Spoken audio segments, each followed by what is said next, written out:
can see us on YouTube and we're recording now. So we're going to go ahead and get started. I don't think I need to do the announcements again. I'm just going to, then I'm going to pass around the sign-in sheet again, and then I'm turning it over to Jonah. Thanks. Excellent. Good morning, everyone. Happy Friday. Thanks for spending Friday morning with me. And excited to dive back into Crash with this group. Seems like familiar faces across the room. Is there anybody new? Just one? Did you have a login from yesterday, or do we need to get you a login? Okay, excellent.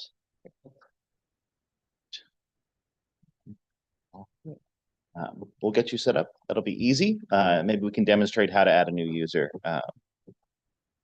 as a part of that process.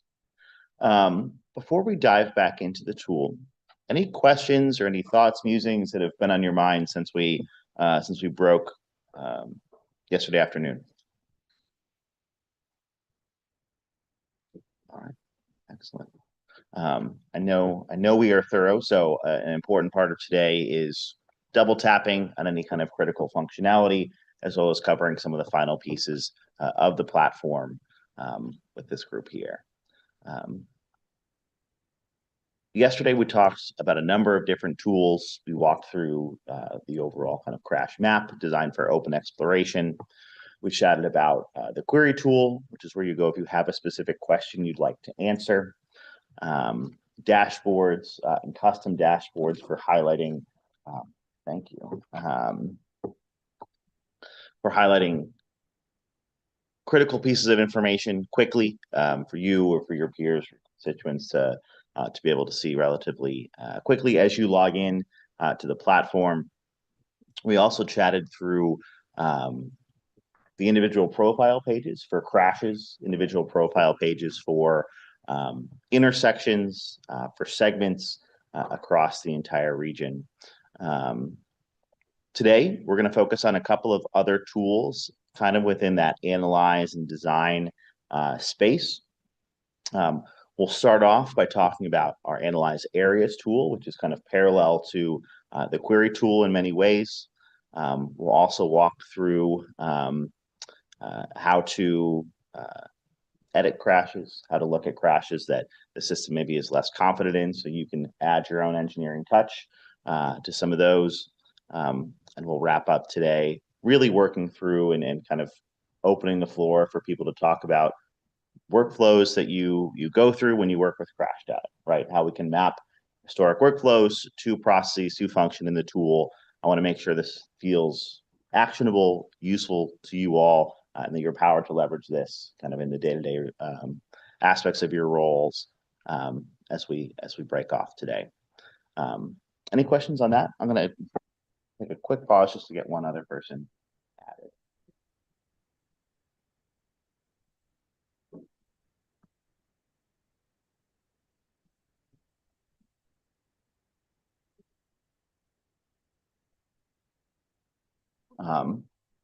One thing that I will ask of everyone, I know we dealt with a couple of, some people were seeing kind of grayed out functionality yesterday. Is anybody still seeing grayed out functionality under the investigate or analyze tabs? Specifically priority corridors, can everybody see that? Can everybody see analyze areas and network analysis? Priority corridors is grayed out? Okay. Is that generally true amongst the other folks who raised their hand there?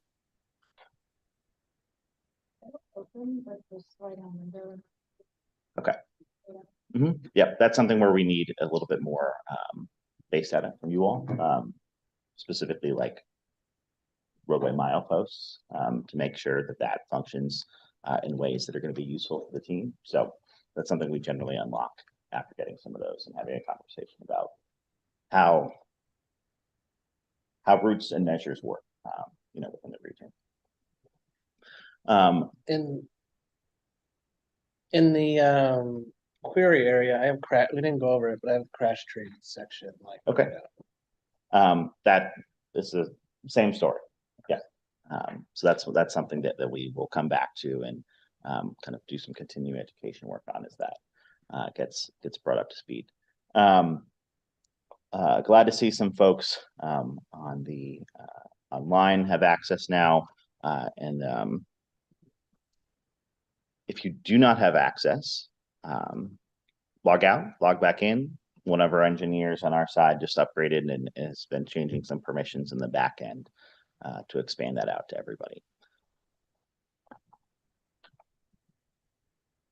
That being said, if everyone has access to analyze areas, that's where I'd like to start today. We often see people coming to crash queries in a couple of different ways, right? You might be asked to deliver a specific stat or figure, right? Give me the number of people that were impacted, in this way, or I need to see, annual trends for this type of crash or this safety outcome. But we also, frequently see that folks are getting, geospatial queries coming at them all the time, right? Hey, I live at this corner. I live in this neighborhood. I'm interested in, what safety performance within this, this rather specialized area or along this corridor looks like. And that can be hard to design a traditional query for. So what we've built out to allow you for a little bit more flexibility for that kind of geospatial query is this analyze areas tool. It's using that segment and intersection framework that you all have kind of become accustomed to through our work yesterday. And it really allows you to dive in and start to really explore specific custom areas within the tool. I'm going to increase this magnification just a little bit. Hopefully everybody can still see that well. And so you see, this is all segmentation that we're used to reviewing. We saw this when we turned it on in the crash map. We've seen segments and intersections in places like the HSIP dashboard or within aspects of the query tool. But what analyze areas allows me to do is, let's say I'm getting a fair amount of constituent complaints about this roadway at West Oak Ridge. All right, I'm interested in what's happening at this intersection, but I'm also interested in maybe what's happening on these segments that's probably informing what's happening on this intersection as well. As you click, we're selecting additional intersections, additional segments. You can see all the ones that we've selected so far here on the left. If I clicked on any of these specific rows, we'd be brought to that intersection or that segment profile page. You can also turn on some of these additional view options if we want to specifically look at, our highlighted jurisdiction or highlight some of those local context layers that we talked about yesterday. Okay, I'm interested in this. Maybe I'm interested in a full corridor, right? And I don't want to go through and manually click every single segment and intersection across this entire stretch of road. An easy kind of tooltip for you all is if you hold the shift button, you'll see that paint tool select mode turns on, a little pop-up will appear. And now all I have to do is hover over the segments or intersections I'm interested in, and they're going to become selected. So it saves you perhaps a little bit of carpal tunnel and allows you to kind of quickly capture a corridor or a stretch of road in that manner. And click edit and clear selection one more time. Something we worked through yesterday was using the polygon tool to grab crashes on the main map, pull that into other parts of the tool, or create kind of a custom boundary within the query tool. We also have this polygon select within analyze areas. If I click over here on the right, maybe I'm getting questions about this entire kind of block area. If I build my polygon around the area I'm interested in, everything within this space is going to get selected. Now, if I come down here, maybe I drew my boundary a little bit wrong. All I have to do is click on some of these segments or intersections I'm less interested in, and they're going to deselect. Clear that out one more time. The last thing that we have from a selection standpoint is something we call the radius selection. We talked a little bit about show nearby crashes yesterday, right-clicking on the main map, getting all crashes within a certain distance, customizable distance of that point. We can do the same thing here.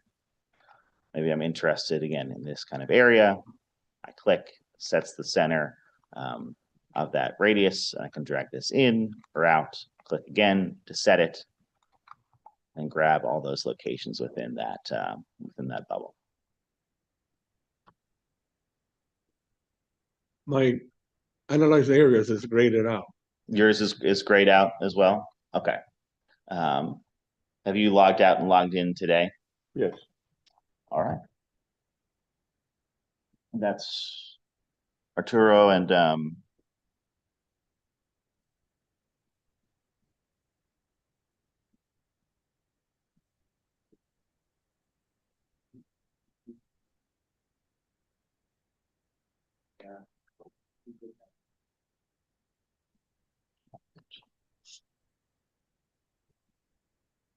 yeah.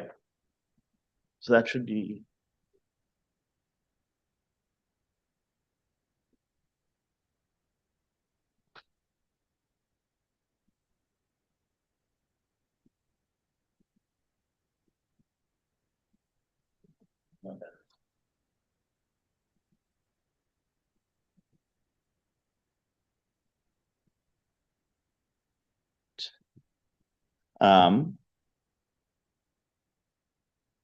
within analyzed areas so far.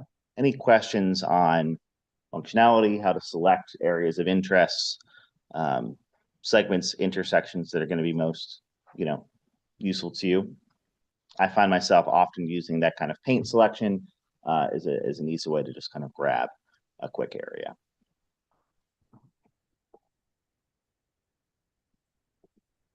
All right, so let's select something, grab this intersection here, intersection in some adjacent segments. You'll see that we now have this blue Analyze Areas button pop up for us.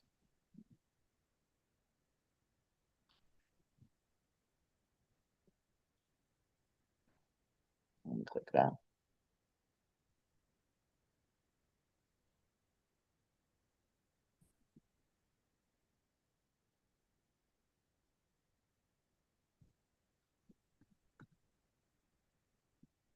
And so what this has generated is it's combined each of those segments and intersections into one results page, right? So all the crashes tied to this specific area are now in one space for consistent analysis. And you'll see as I scroll down here, obviously we have the full map, but we also have all the functionality that we're used to from other pages within the tool. If I am not as zoomed in, there we go. The page will display a little bit more similarly to some of the other pages that we're used to, right? Whether that's queries or whether that's the actual intersection or segment profile pages themselves, but an easy way to just consolidate everything from an area and see it all in one place. When you select a segment like that, is there a likelihood of parking lot crashes or off-road crashes being assigned to the segment? That's a great question. It depends on the segment. A good way to, let's see here, to double check that. Oh, that's just showing code severity. Generally, and I won't say that it's 100% perfect, but generally, non-roadway crashes should not be tied to a segment or intersection. You might see something that's, a false positive, right? It's been mistakenly tied to a segment or mistakenly tied to an intersection that's worth flagging. That's also something that we can relocate, but generally no crash that is flagged as non-roadway would be tied to an adjacent roadway. And so I'll show you what that looks like. We'll go to the crash map here. I think we looked at crash location earlier. But looks like we have some parking lot crashes in this area, which makes sense given that the Walmart and some other shopping here. These are not going to be tied to these adjacent segments or intersections, right? Because didn't happen on them, are not informed, because of them. This stuff happened in the parking lot and is, not your responsibility.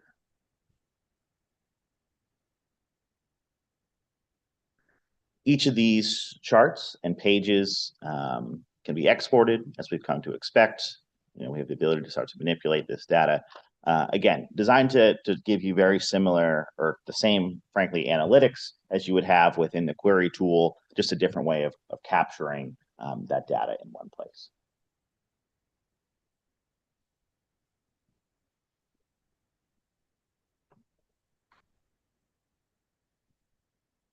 Down here, right, we have our table and chart of all these crashes. If you wanted to export this, pull this somewhere else, you can do that as well. And what is also cool is because we are grabbing a selection of segments and intersections, we have some of those segment and intersection functionality that we started to review yesterday. Namely, we have these countermeasure recommendations, as well as a before and after study. Now, for analyze areas results, you can really generate and grab as many segments, as many intersections as you'd like, right? I've seen groups come in and they pull an entire neighborhood, right? Or they pull, a specific school district or something like that to grab all the crashes, all the segments, all the intersections within that specific boundary. A zip code, for example. It'll grab all those for the crash summary.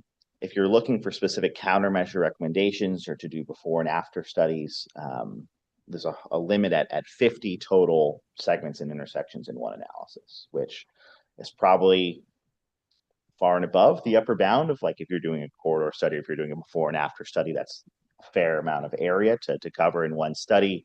But just like to inform people of what some of those limits are today.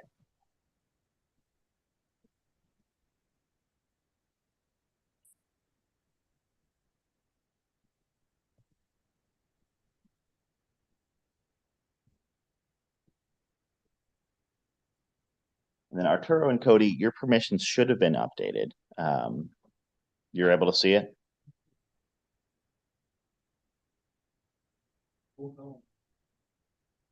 Okay, excellent. Perfect. Glad to hear. Right. Excellent. So here we go. We're looking at these 5 focus locations.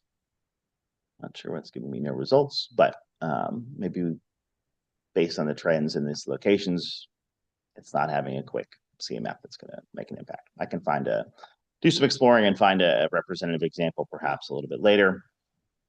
That being said, we also have that same functionality for the before and after study. Put in a construction period, calculate before and after. It's going to give us that insight.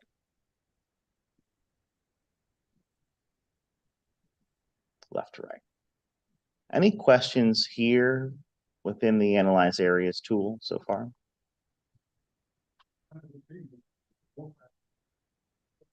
It's not a good thing. That's correct. I don't know if anybody did anything at this location, so I can't speak to any countermeasures that were deployed in my arbitrary construction period. But yeah, these are maybe bad numbers.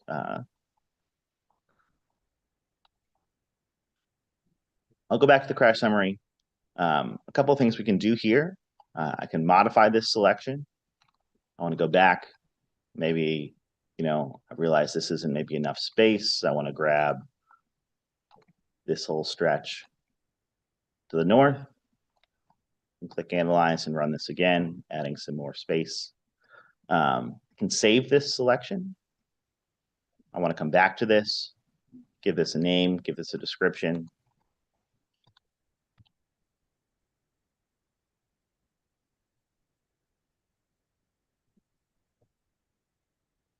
And then if I go back to this full map, I click clear.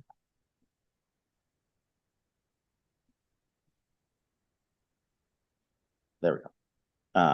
Now if I want to load any of those saved selections, click here. Come on. There we go. And I can pull up, maybe work that other folks are doing. And now instead of going through and again capturing and going through the workflow of capturing the same area that a colleague was working on, I can just look at their saved selection and not have to recreate the wheel, similar to saved query or some of the dashboards we've been talking about. Are those safe selections private, like to each individual user or to everyone? So those are publicly viewable.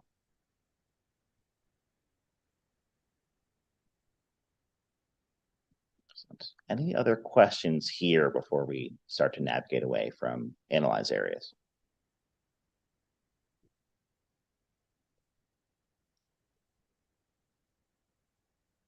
All right. In that case, I'm going to go and navigate down to network analysis. We saw this, we saw similar functionality on the segment and intersection level yesterday. Some box and whisker charts showing, right, where does this location match up, across the distribution of all, intersections, all segments across the region. Network analysis is designed to do the same thing, but give you a little bit more granularity, a little bit more ease of diving into specific types of intersections, specific types of segments based on classification, as well as dive into things like weather, as well as CAPCO severity, to try and explore some of those outcomes a little bit more granularly.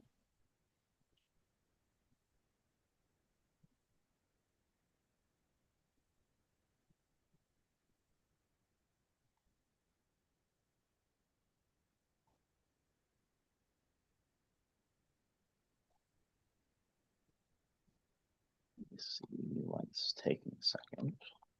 Oh, there we go. Of course, as soon as I pull it off of screen, it loads in. There we go.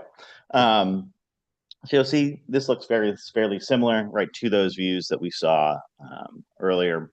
If I look here, right now I'm looking at essentially all statistics. If I click on one of these box and whisker charts, it's going to give me a histogram, right, a distribution of how many, in this case, segments, for rear end crashes across all segments, how many segments have, in this case, 45 to 50% of crashes on that segment are rear end crashes, right? Up here at the top, 100%, 95 to 100% of crashes at these locations are rear end crashes. Now, sometimes you do see, some just quirks of statistics showing up in these charts, right? If a location, so first and foremost, a location needs to have at least 2 crashes on it, right? A segment needs, or an intersection needs to have at least 2 crashes on it for it to show up within this kind of network analysis tool. But if there's 2 crashes and both of them were rear end, right, 100% of crashes in that location were rear end crashes. So you see sometimes some spikes at that kind of 50 or 100 or 25 point, just based on spaces with low crash rates. But if I maybe am interested here, what is the 75 to 80? If I click on that bar, it's going to show me all these locations across the region where 75 to 80% of the crashes happening in that location are rear end crashes. And from there, you can start to analyze, right, or get a sense of like, okay, we're going to deploy these countermeasures along this corridor because we're seeing consistent issues. Okay. So we have that for, all these different crash types. We can also go in a little bit more granularly and start to look at maybe subcategories here. Or maybe I'm not interested, right, in interstates because that's not my purview. I want to look at local or minor arterials. We can generate similar charts there as well.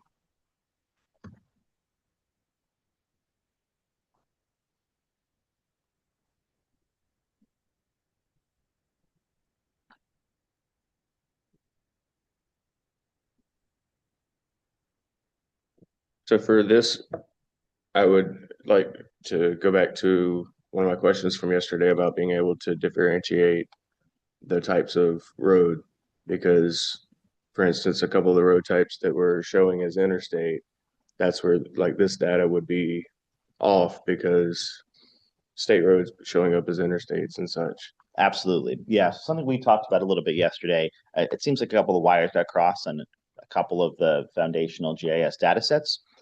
It's not impacting functionality, but it is impacting a couple of results. So we're going to get that corrected and pushed out. And I think you'll see those sorts of things get cleared up, similar to some of the boundary issues that you saw yesterday of, does ownership include this, stretch of road or not?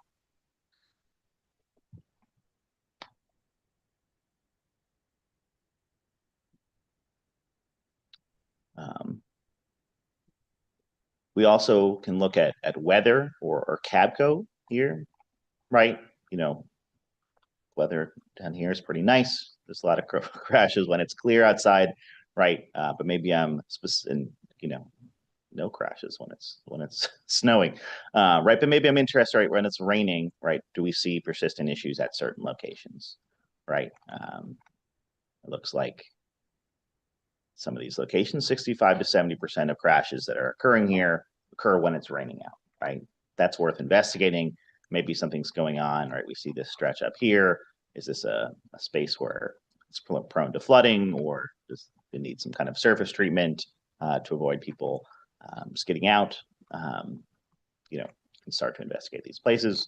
If I click on any of these locations, I can go specifically to that segment or intersection profile page. That would do it.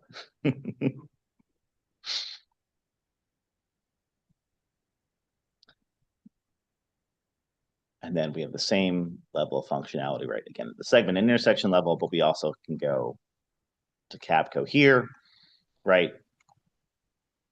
I'm not seeing any specific locations where we're just getting a lot of fatal crashes, right? Assume all of these are major kind of highway segments, right? But does give you a sense of, maybe where to focus if we're seeing abnormally high numbers of, or just seeing lots of fatal crashes within specific spaces. And obviously the same for the rest of that scale. Any questions here?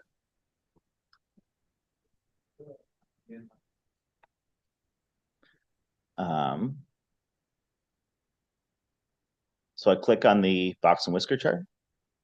And then I can click on any of these bars, and it's going to show me where those locations are.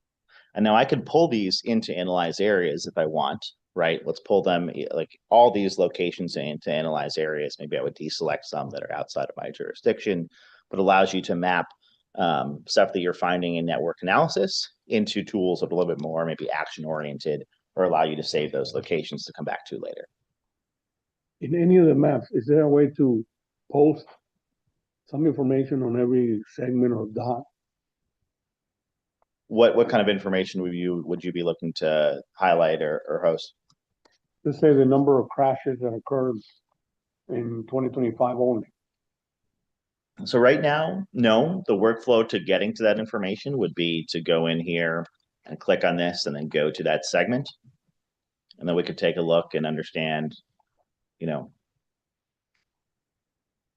how many crashes occurred right within this certain time range.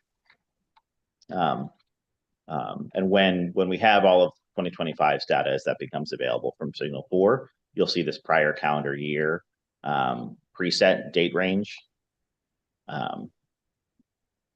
turn on essentially because we have the full range of data there. But that would be the workflow to getting to that number for those locations.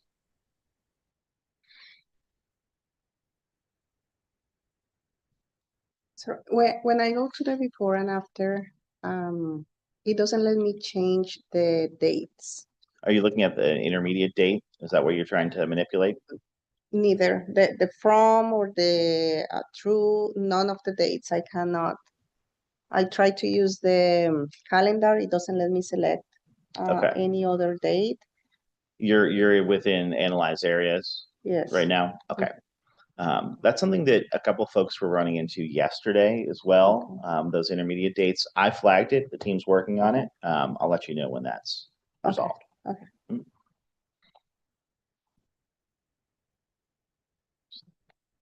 Any other questions here within the network analysis tool? All right. We'll continue on. We're going to take a look at priority corridors. Everyone has access to this? All right, take that.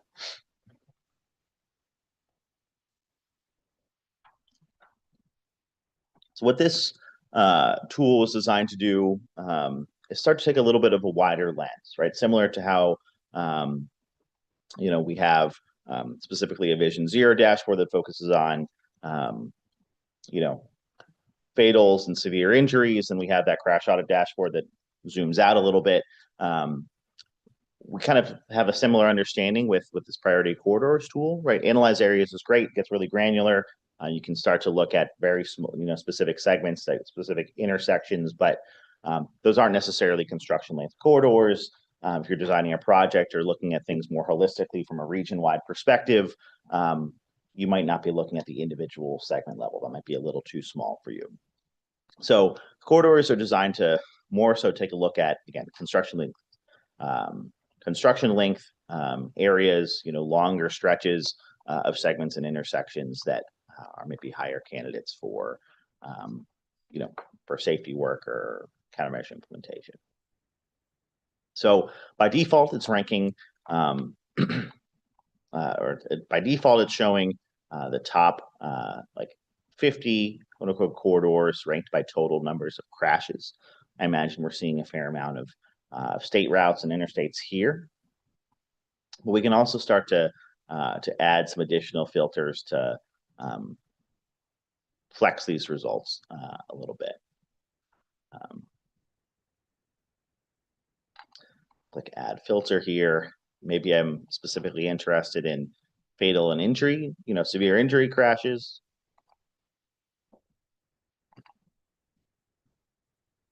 Can add a parameter there.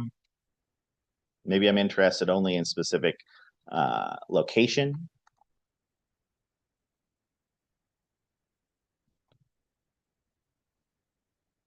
Maybe I can display how I want to rank this, but excellent. So you'll see that by adding some parameters here, we've been able to shift what the results we're seeing. So right now we're looking at 4 Orange County corridors with greater than 10 fatal and severe injury crashes on them, and again that top 50 ranked by total crashes. What's the difference between the first and third filter there? Like I saw total crashes, total KNA crashes in both. So the filter is going to filter out any corridor with fewer than 10 fatal and injury crashes, and this is just going to rank the results by this parameter. So I want to see 50, or maybe I want to see 100 results. That might be too many considering the area. I want to rank it by KNA. This becomes that prioritized property in the table here. So for each of these, if I click here, it can be brought to that segment. If I want to pull it into analyze areas, I can do that as well. Save the selection, come back to it later, take a look at countermeasure recommendations, what have you. And this can be a useful way, again, of grabbing an entire corridor, an entire stretch, without having to go through the process of clicking each of those individually. We can also get all those detailed stats. We also can start to, if we don't want to look at some of these column headings, we can take those out as well. Or if we just want to export this table, right, here's my list of top corridors for fatal and injury crashes. You can generate that as well.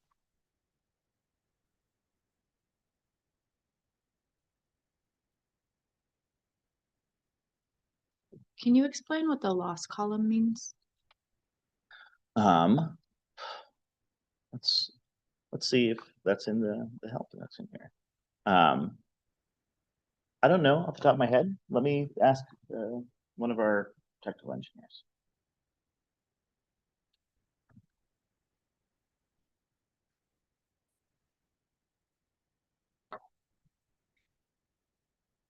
Is it possible to filter by functional classification here?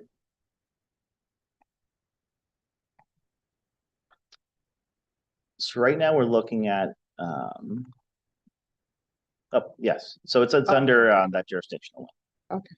I knew it was here, I just wasn't sure if it was under, what filter bucket it was under. So we can add functional classification again, as we get some more granularity on that distribution of functional classification, I think that will be useful. And then if there are additional jurisdictional boundaries that are going to be useful for this, something we talked about yesterday was zip codes, school district boundaries, we can pull those in too. Yes, I think it will be good to have the ability to identify these, because if you filter by functional classification, you kind of filter by location. So if you can filter both.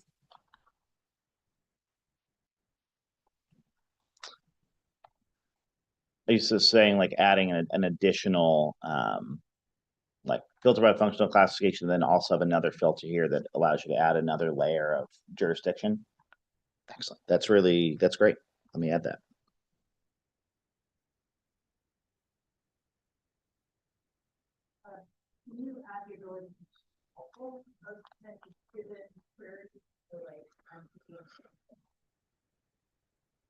So right now, based on how it's implemented with only one filter, no. But if we were to add, if we were to add that additional kind of drop down to select multiple locations, you'd be able to do that because it would be an additive filter. Mhm.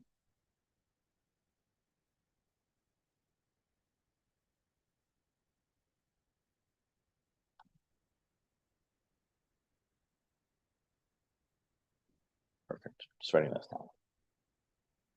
I also think including a filter for lighting conditions would be helpful. So like ranking crashes in a certain area that happened in dark conditions on major roadways.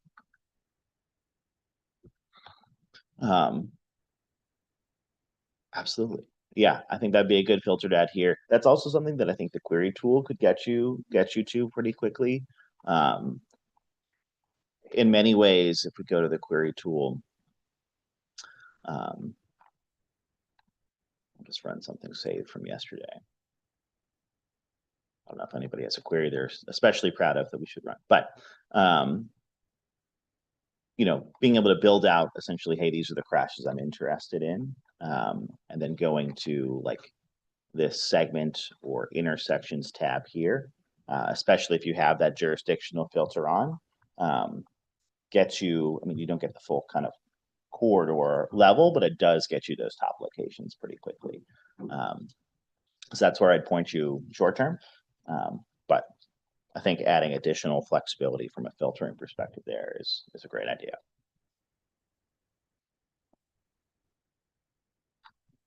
Excellent.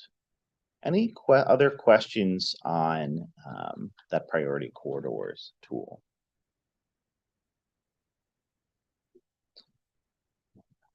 Arturo? So I can see other people's query. So if I pick yours, for example, I'll get the same exact thing you're looking at. Yeah, so if I go to save queries, you can see what you've created is going to be up here at the top, and that bucket is always going to be open. But I can also see what other folks have been working on. And so maybe I apply that query and I can just run their work. I could also, maybe I really like how this query has been set up, but I'm not,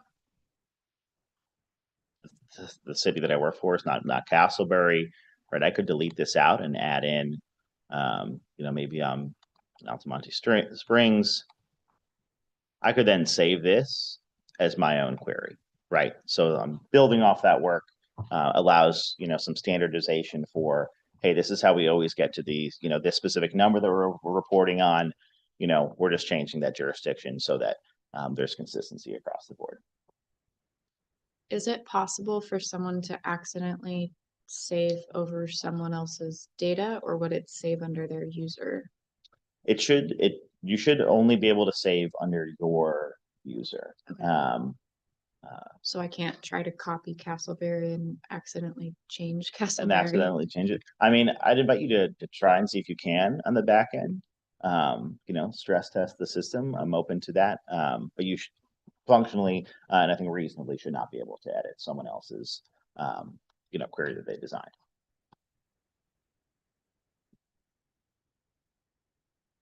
Excellent. So I like seeing what other people are working on, but why is it that we can see what everyone else is working on? Like if we have users for each of us here in this room, why can't we make queries that are private to us? Or can we make queries that are private to us? So right now you cannot make queries that are private to you. That's something we've heard as a request, and if that's something that's really important to this group, we can certainly prioritize working on that functionality. The kind of initial scope and thought for this is how do we improve collaboration across teams? Certainly, as the system was first being developed, the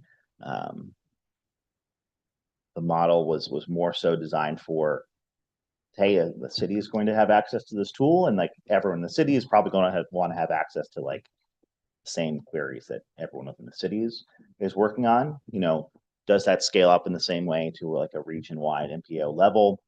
I think there's probably some, as you kind of articulated, some nuance that could be inserted from a visibility settings perspective. But let us know if that's something that's important to the group, and we can prioritize that, because I don't think that would be difficult to implement. As you said, everyone has user roles already, and everybody has permission sets.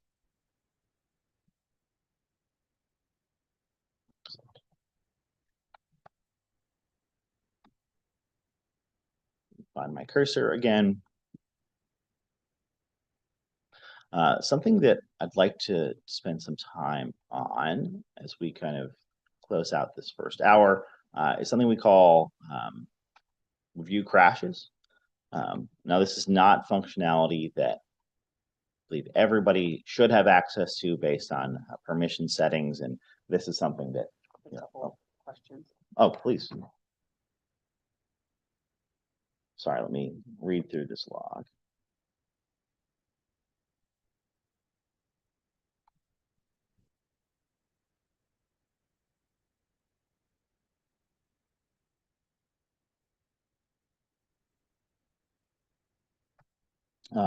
Sorry, a question from the chat. Proprietary corridors, is there an option to upload a city zone HIN as a shapefile?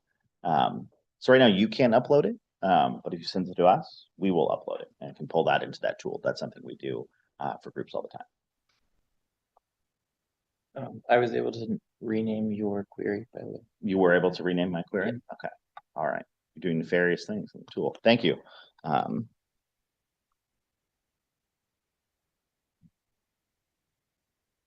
I have a question. Can you hear me? Very faintly. Oh, sorry. Okay. It's probably too complicated to try to type out. So, okay.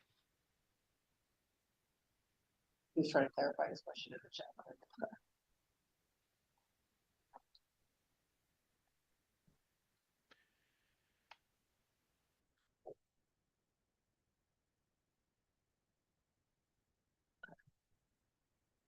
I have a question. I guess just on the availability to upload data, continue conversation there, because I'm even thinking like within a city limits, like a CRA boundary or something along those lines that's more specific and nuanced. I mean, even those kind of things, are you anticipating any ability for us to upload a shapefile to use as a query, or is that always going to be a reach out to you and have that added in? Yeah, that's a great question. A couple of different levels of response there. A long-standing kind of feature request that we've been working on from a product development standpoint is the ability for users to add their own shapefiles, pull in those boundaries in kind of a more plug and play situation. We're not there yet, but it's certainly something that we can prioritize if we hear that's a consistent consistent ask. What I would also say is that within the query tool, and this might not be a perfect solution to what you're talking about, but we do have that ability to do kind of a custom boundary within just using this kind of polygon selection, right? So this is totally arbitrary shape that I've drawn, right? But I can query within it, right? So you could replicate something like those boundaries using the tool today. When it comes to municipal level, sorry, when it comes to municipal level, like boundaries, municipal level customization, I think that's something that we want to be careful with from a resource perspective. And but feel free to chime in on this as well. But tools designed to be a useful and impactful, force multiplier, right, for the region as a whole. Some of that jurisdiction or jurisdiction level customization is not necessarily within scope of the current relationship. Yeah, I'll pick that up. So I know a lot of you have, our local partners that are in the room have folks from Citian reach out, and we're bringing this as a resource sort of to the region. But the way that the contract is set up is any sort of file or resources that are going to cover, for the most part, the region as a whole would be something that we can bring in to the tool, but things that are more specific to your jurisdiction. One of the examples I've been using the last couple of months is like if you have ATSPM data, as a for instance, that you might want to use as a way to filter crashes. That would be something more localized. So you probably need to reach out to Citian to do something more customized and price that out separately. While I have the mic, a couple more questions that are in the chat for you, Jonah. Shad, since he can't speak, poor thing, he said, are the priority corridors fixed? I can't get anything to show up if I put in a filter of Seminole County. Let's take a look.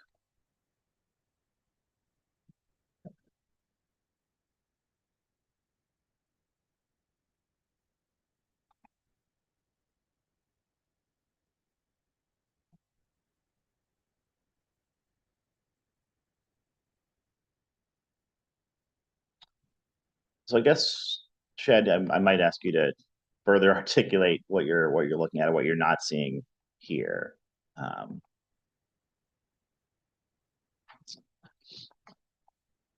Yeah, it's combining, all of these are different sections of State Route 417, which is why you're seeing it kind of populate as one big stretch. It's all these subcomponents as well. The previous screen you had, the polygon, Mhm. and it said hiding 28 something. Mhm. What is it hiding? So that's actually, Arturo, you're just teeing me up right now. This is great. I don't know if you saw my notes or what have you. So not every single crash in the system is mappable, right? We might not have a lat long for it. The cross streets is inputted in Signal 4. The foundational data we're pulling from Signal 4 might not be complete enough for us to confidently say this is where this crash happened. That being said, like, it's a record, right? Within Signal 4, that crash certainly did happen somewhere. But if we're not confident in where and placing it, right, or if we're not confident to a certain degree, we're not going to place it and create a false positive, right, or a false impression of an issue in a place where it might not be happening. And so what that flag does is just, it says there are, X number of crashes that meet the criteria of that query that you've designed, but we're not comfortable mapping them, right? So those numbers are going to be input into like the overall statistics, right? Because we know that, hey, a fatal crash occurred. We just don't know quite where it occurred, or we're not confident in where it occurred. So it's still going to show up in those statistics, but we're not going to map it for you and give you a false impression there. Yeah, just a follow up. On the top, it says, well, now in the middle, 18,057 crashes to review. Is that counting the ones outside of the Metro Plan area? Because I see some in Fort Lauderdale, Palm Beach, all over the place. Yes, so this is why we have this kind of review crashes tool. I don't expect you to anyone to go through and review 18,000 crashes. That sounds like a headache and a half. What this tool is kind of designed to do is to tee up, right? What is that low-hanging fruit? Right? If we have questions about crashes that are behaving anomalously in the system, this is a great way to start to look into some of those data points. Maybe that's an issue on the original report. Maybe we can identify something within Citian's refinement that is, misreading or misunderstanding a piece of information that you're very confident in. But what this essentially is doing is querying for crashes that Citian has lower confidence in, right? You can see here, right, this is an injury crash that occurred in March, but we're not super confident in where to map it. We're not super confident in the data, contained in this crash overall. So I click here, I can go to this crashes page, I can look at it, right? This is a perfect example of, hey, this crash happened, but like, we're not going to assign a location to it because we don't want to just guess and guess wrong. So you could go through, and if I look at the crash information here, right, I can start to get a sense, right, North Highland Boulevard and West Vine, non-roadway, right, in a parking lot. All right, so maybe, this is a non-roadway crash near these cross streets, but probably is happening in a specific parking lot. Maybe we want to go through and relocate that. What we also see here, and I think this is the first time we've seen it over the course of our 2 days, are these red flags next to crash information and vehicle involved. What that's indicating is that there's a contradiction within this crash report itself, right? So manner of crash from the report is described as an angle crash. And if we go to the vehicle information, it looks like initial point of contact was front and, let's see here. Yeah, front to front. So if it's front to front, it's at an angle crash. Maybe there's a contradiction, something to explore there. So the tool is designed to tee that up as like okay, here are quick things for you to be able to review. What's the key information that, is anomalous or, again, requires that experienced engineering judgment to start to resolve.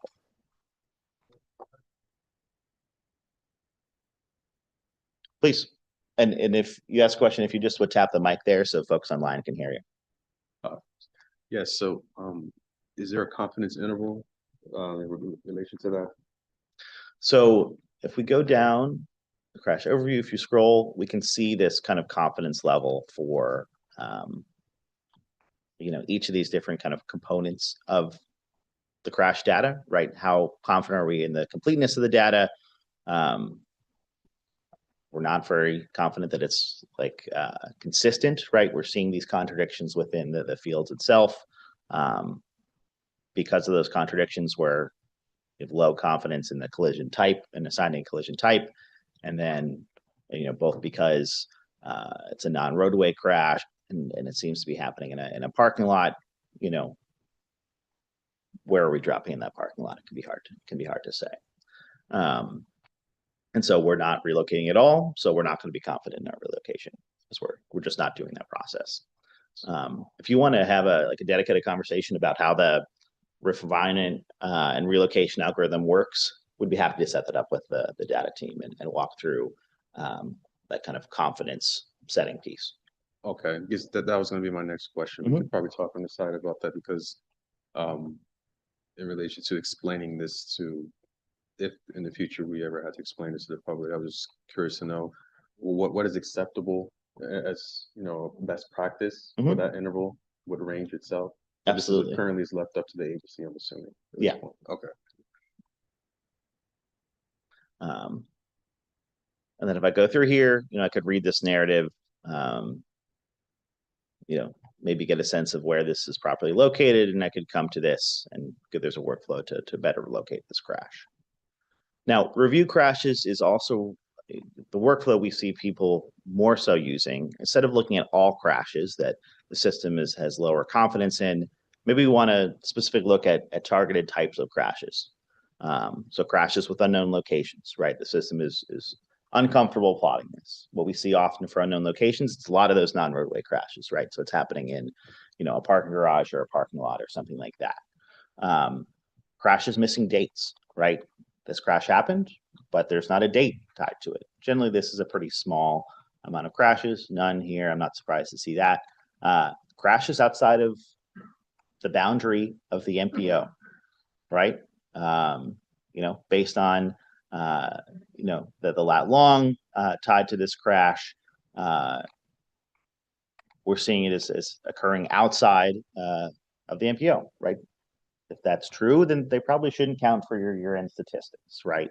You don't want to be, claiming fatal or injury crashes that don't apply to you, that belong to someone else. We were up in like a county in Maryland recently, and we were looking at crashes outside their boundary, and there was several hundred crashes, including fatal crashes, that the state was assigning to them that were happening in Baltimore, right? And so then, that impacts funding, that impacts how people are looked at and how the county is looked at from a safety perspective, and you're able to, using some of these tools, confidently go back to the state reporting agency and say, hey, you're misattributing a fair amount of these crashes.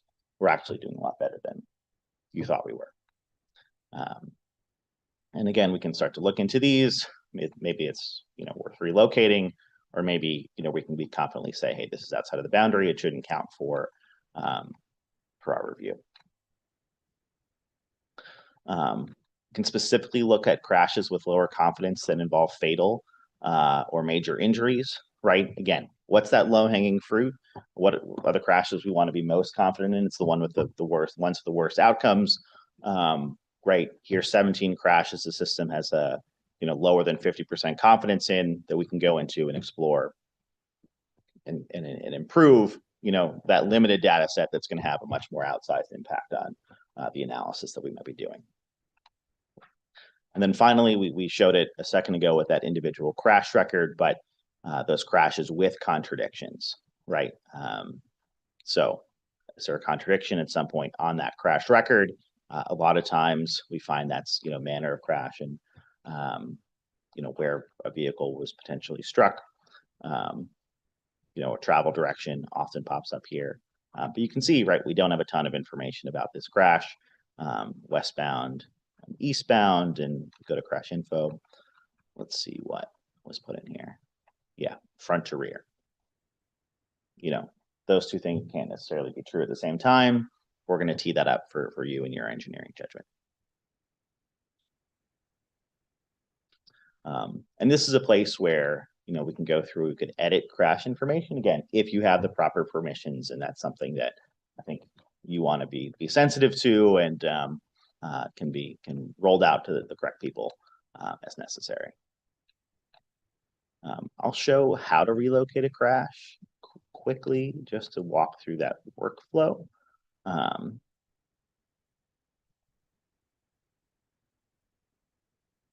won't save it, so we're not going to do anything to the database, but let's say we spent a lot of time looking at this crash. I read this narrative, Oakland Boulevard. I don't know where this is, you might. But if there's no location assigned, we would just click here. We go, we find the location where we want to assign this to. We can set the type of location this should be tied to, right? So it could be intersection related, right? We're going to tie this to a specific intersection. It could be segment related. We're going to tie this to a segment. We have that non-roadway classification, right? So it's not going to be tied to at a segment intersection. It's not going to be visible in segment or intersection based queries or analyze areas or those sorts of tools. If you stumble across a crash and you learn that you have low confidence in its location, you can actually set something to have an unknown location as well. So, but let's say this is segment located. Next, the map's going to highlight all the segments available within the map. I can click on the segment I'd like to tie this to. Let's see here. Confirm that segment, and then I can place the crash where I'd like. Because we're not confident in what type of crash this is. It's showing up as a question mark, but you can use the right left click to change the location, and then right click would change that azimuth to align it with that roadway network visually. Any questions here for that workflow? Again, not something that I expect people to be using every day, but is a way to improve the kind of baseline quality of the data set that we're leveraging.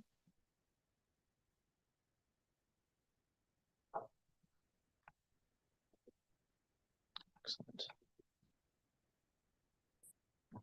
And then on the previous page where it listed the crashes, then do you have to say, like, click the reviewed button? Yeah, so I can do that on the crash page itself and set that as reviewed. I can also, like, if I'm coming in here and I'm auditing work that somebody else has done, I can see the crashes that someone assigned as reviewed recently and double check that work while having that kind of shorter list teed up for me. Correct. Yeah, especially when it comes to like improving the raw data that other users might stumble upon and not realize that it's been manually edited. We want to make sure that there's a couple of checks and balances there. And this is also stuff that you can start to review within that kind of activity log here as well.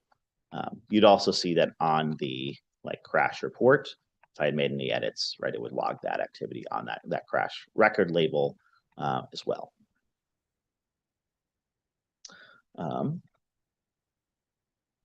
The crash map. We're going to show one next piece of functionality before taking maybe a 10-minute break, and that is collision diagrams. Do folks in this room? Oh, please. For any crashes that were edited, when you download them, is there anything in the data in the field, perhaps, that says that it was modified? Within like a CSV or something like that? Not currently. Is that a flag that would be useful?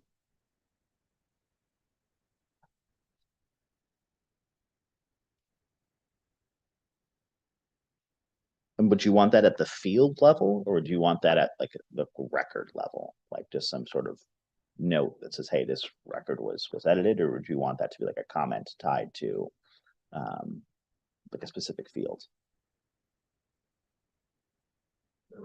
Okay.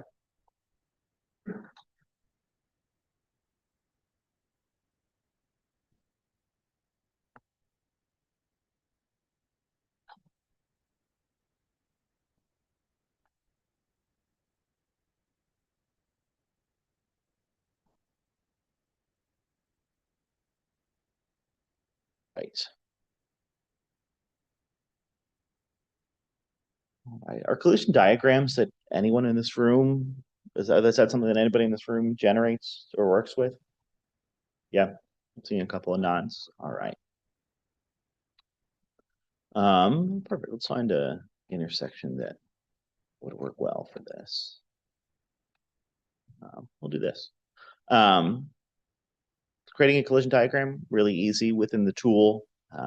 We're going to come back to our kind of handy polygon tool selection within the crash map here, although you'll really see for any selection of crashes in the tool, a button that says add to a collision diagram. But we want to grab this selection of crashes here. Pull this intersection, let this polygon load. Excellent. I have my little distributions, but maybe I want some more information. Maybe I want to share this further. We add to a new collision diagram here.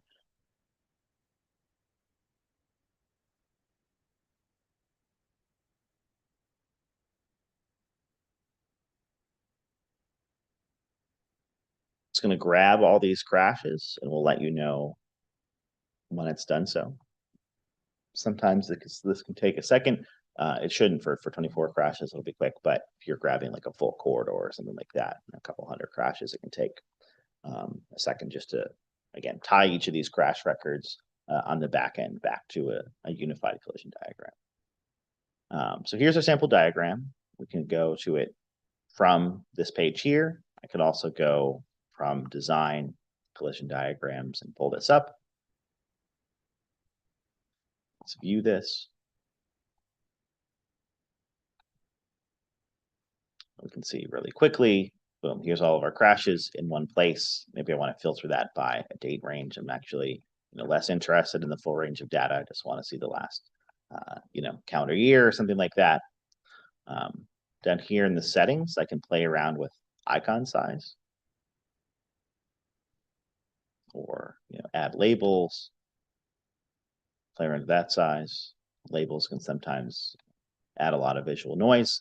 I can also, regardless of permissions to actually edit foundational crash data, start to mess around with or edit locations of crashes within the diagram that I've created, right? So maybe I'm reviewing and,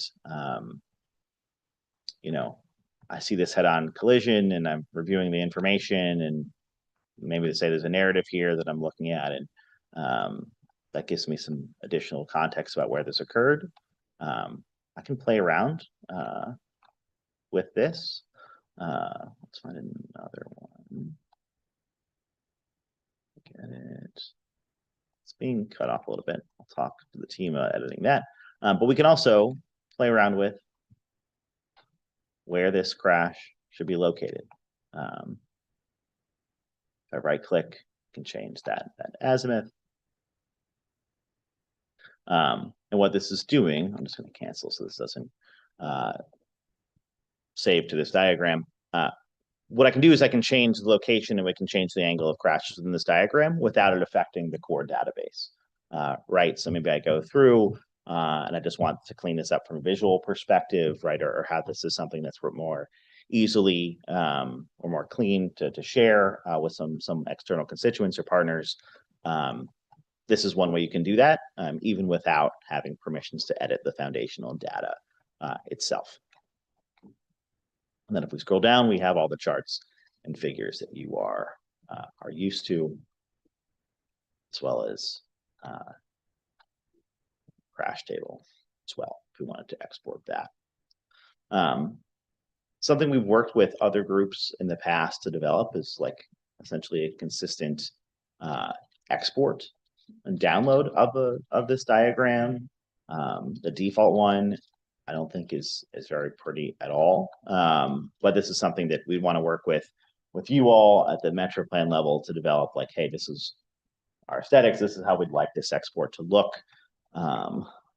See if I can't pull up this file, right? So this is an example. Again, room for visual improvement here, but does get you kind of a download in that PDF version.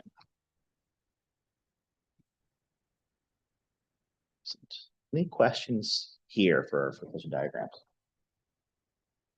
For an intersection that has a lot more crashes than this, it doesn't seem like you can, like in the past when I made them, if there's 5 rear ends that happen at the same location, like I'll assign a crash, like a little notation for that. Would you just recommend doing it by year so there's less crashes because there's no way to combine Yeah, them? you could do it by year, or what seeing groups do is kind of like stack them on top of each other or like kind of adjacent to each other. Something that's coming on our short-term roadmap is some redesigns to how this would display visually that would get you to that stacking. So if this is a feature that this team uses a lot, that's feedback I want to hear so I can tell the team to prioritize that implementation. So, any other questions here on the collision diagram level? Is it possible to pull up the actual police report? From this diagram itself? So currently, no. For some crashes, we have the narrative. And so I could pull through and start to look at a narrative that's extracted from the report. If you're looking for more specifically, like an officer sketch or something like that, we don't have access to that data. It's probably fastest at this point to go look for that in Signal 4 if you have access. But we've been talking about ways to get a wider breadth of data from Signal 4, and there's other groups that we do have, like officer sketches and those sorts of things in the platform, or just the full PDF document itself. Because you mentioned that even if we change this thing, It's not affecting the original database. Correct. So you have access to the database. Right. So edits that you make within a specific diagram don't write back to the overall Citian database. The goal for this is to like give you space to manipulate things for more visually, right? For an export or for some sort of deliverable, even if that doesn't necessarily always impact, right? Maybe the ground truth of where that crash occurred or what have you.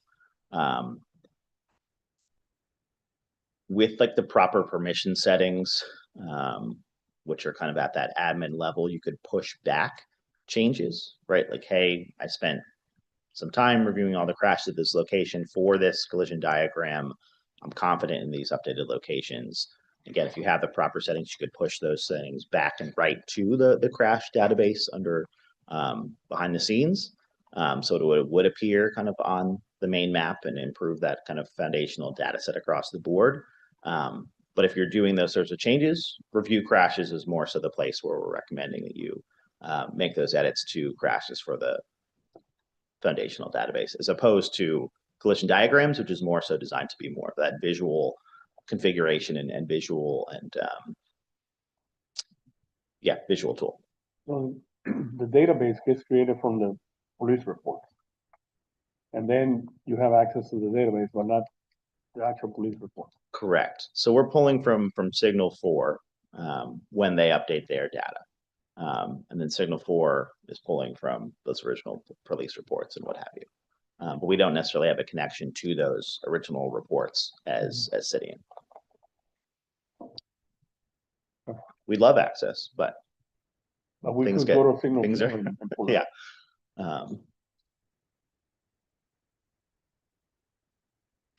Excellent. Any other questions?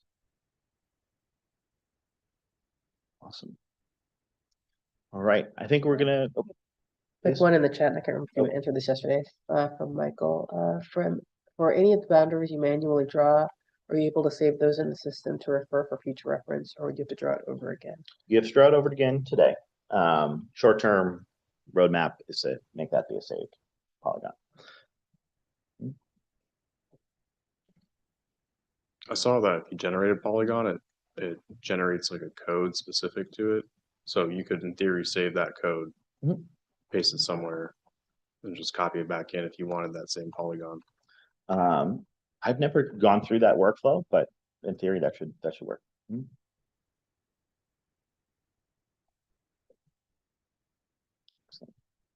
All right, it is 10:20. Let's take 10 minutes, stretch your legs, grab another cup of coffee, sip of water. We'll come back. There's a few kind of odds and ends throughout the system that will be fun to kind of touch on and close things out. But from a functionality perspective, we've really covered all the core elements. And so I've appreciated the questions this morning. Happy to dive into workflows as we start to come back as well. There's something on emails waiting for you.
All right. We're to come back to cover the last kind of pieces of this platform. Yesterday, there was a couple of dashboards that we skipped over just because not everyone had access at the time. We're going to return to those and cover those. But after that, maybe 15, 20 minutes of content there, we'll really have reviewed the width and breadth of the Crash platform as it exists today. Once we kind of have come to the conclusion of walking through functionality, I like to kind of open it up to the room to discuss kind of more so those workflows, right? Something Shad put in the chat was, can you show me how to, look at and review like crashes happening in the day versus crashes happening at night, right? From like an analysis page. Easy to do. Happy to walk through that workflow to get you to some of those answers that you all are going to come back to or require more frequently. So we'll typically kind of open the room, answer those questions as they come up, and we'll kind of wind down over the course of the next hour and 10 minutes or so. Does that work for everyone? Excellent. All right. Is that something that you can save as like a public query, or it's like a dashboard, or however you're getting there? Is that something that will stay as like a collaboration tool that's available? Looking at day and night crashes, it's something that would appear on like your analysis. So I guess I'll just walk through it right now. Okay. So if I go to a saved query,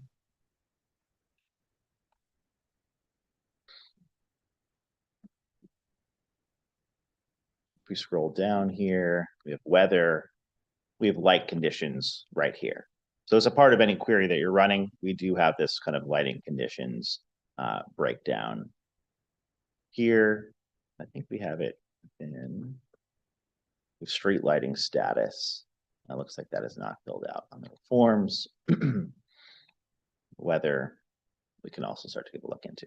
But this is where I would point you, is that light condition at time of crash field. Or not field, but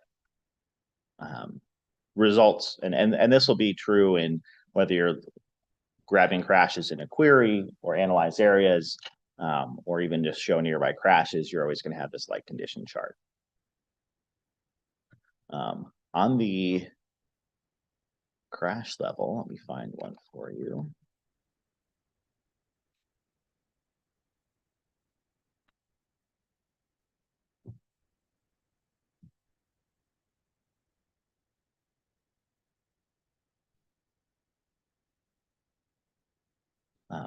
You'll see here we have conditions, and each of these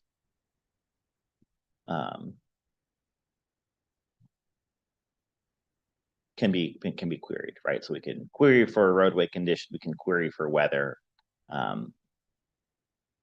Behind the scenes little trick here is if I click on weather, it's going to take me outside of the website, but it's kind of a hidden link that takes you to essentially for this that long, what was the weather at this date and time. So this isn't something we're pulling into the tool, but it is something that you can pop out of and get a sense of, spot check what that weather was again at the time of the crash. And then here we have light condition. So again, that's another filter that we can investigate.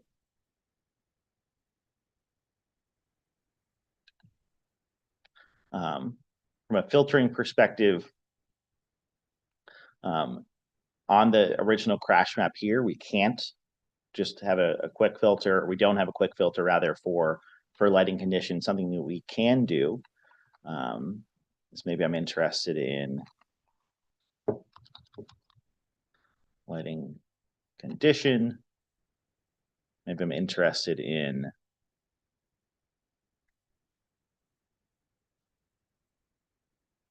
dusk and dark crashes, the most recent year.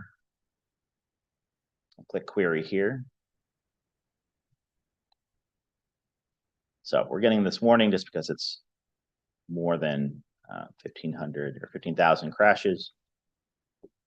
So it takes an additional second.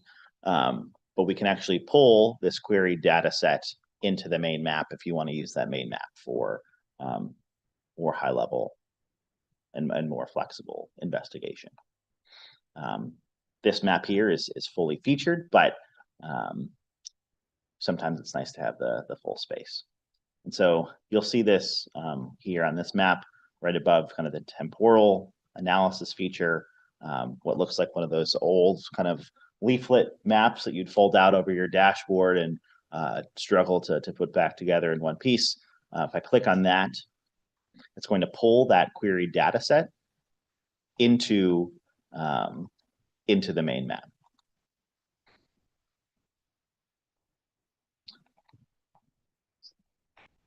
There we go. Yep, just got to click that reset filters and we should see everything, right? So here's that 17,576. 17,576. Question, Caitlin? Does your AI system ever check for confidence for lighting, such as like time of day? Like a class or crashes can occasionally be classified as dark, but it was 1 p.m. and we don't have tunnels usually. Yes, yeah. So you'll sometimes see that as like a contradiction on a crash report. Mm-hmm. Is that something you all run into frequently, or is that okay?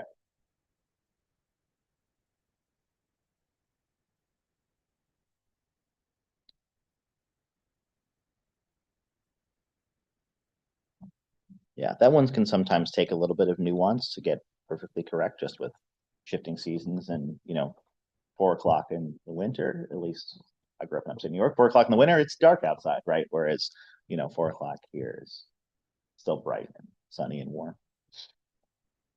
Excellent. So hopefully that workflow shed is useful for you to start to explore. Again, a queried data set within that full map. On this map within queries, we do have access to satellite view and the heat map, and can turn on the map legend or local context. Can also turn on like roadway center lines here to get a sense of where does the system think roads are, so we can determine if crashes are properly placed or not.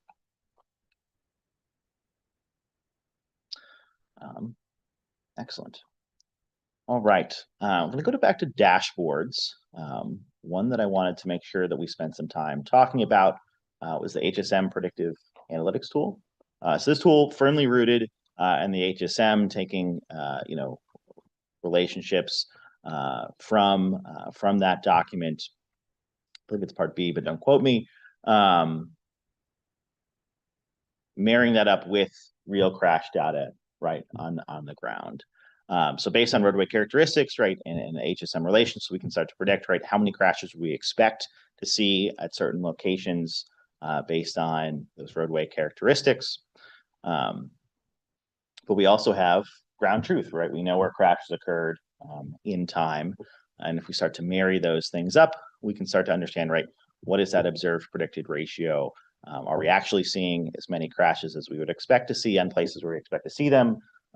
Or is this location underperforming or overperforming based on actual crash trends?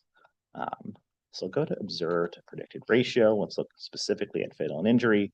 We could also add in, some additional filtering here. And this is similar to the HSIP. We can do this from an intersection level as well as a segment level. But I can start to get a sense of, where are my intersections that are significantly, underperforming, and maybe I want to click on that and explore what might be going on here.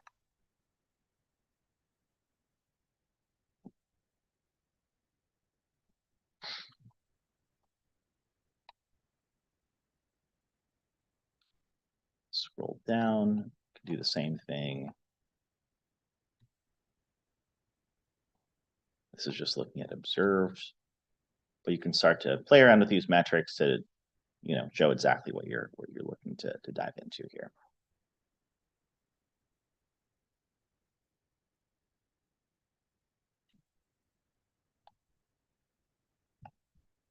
And this is something that, as we continue to get additional roadway information from folks, improve some of these base data sets, you'll see greater efficacy within this tool as well, just because it draws so much from those roadway characteristics.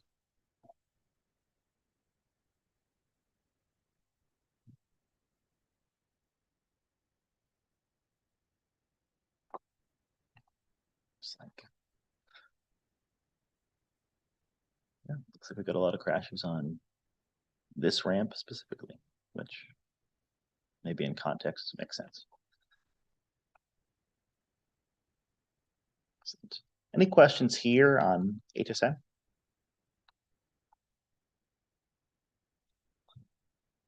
All right. Next dashboard we have here is the spatial statistics dashboard. Similar to some of the fingerprint tool that we explored yesterday, designed to put safety outcome properties and demographic data kind of in the same place, explore some of the statistical relationships behind these different data sets. Right now we're looking at that kind of census tract level, but we can also look at the county or municipal or MPO level.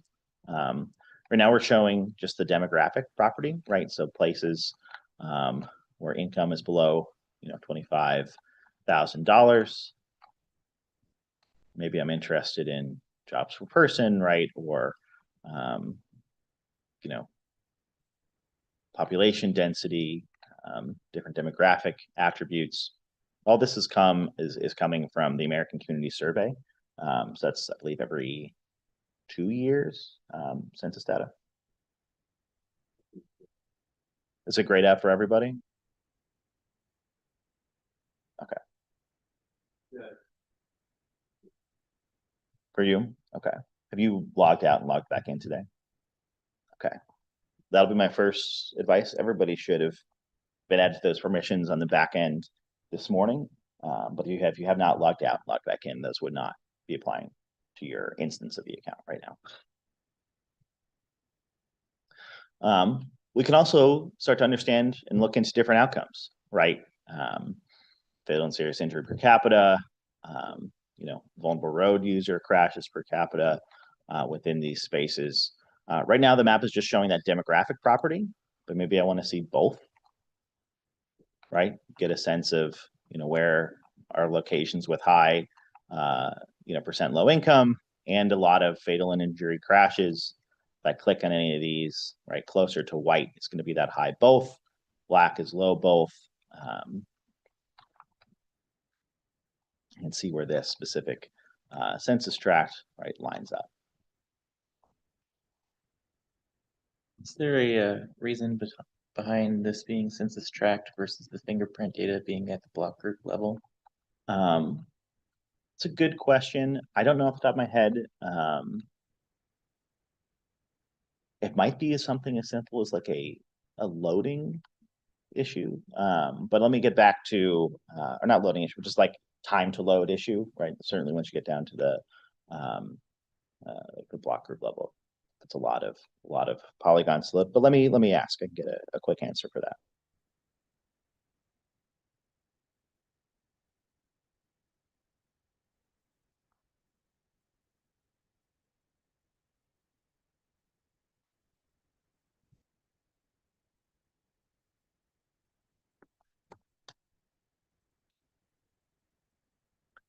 All right. So I can start to explore that way. I can also start to scroll down here. Let's see, right, let's kind of line up best fit, some statistical analysis here. I can also just look at, high level correlation, right? Right across demographic and outcome properties. Not the NAR squared of 2.3 is necessarily all that high, but you can start to get a sense of, right, are there maybe statistical relationships between demographic and outcome properties that are worth investigating, right? Jobs per person and crashes per capita, perhaps makes sense, right? If you are commuting to more jobs, you are more likely to be on the road and thus maybe more likely to be involved in a crash, right? I think interesting that, yeah, that jobs per person is high up on the list for associations with a number of different outcomes. Same thing down here. Again, not a super high R squared, but you can start to understand that story between low income and being a vulnerable road user, because you might not have access to a vehicle and are cycling or walking or what have you.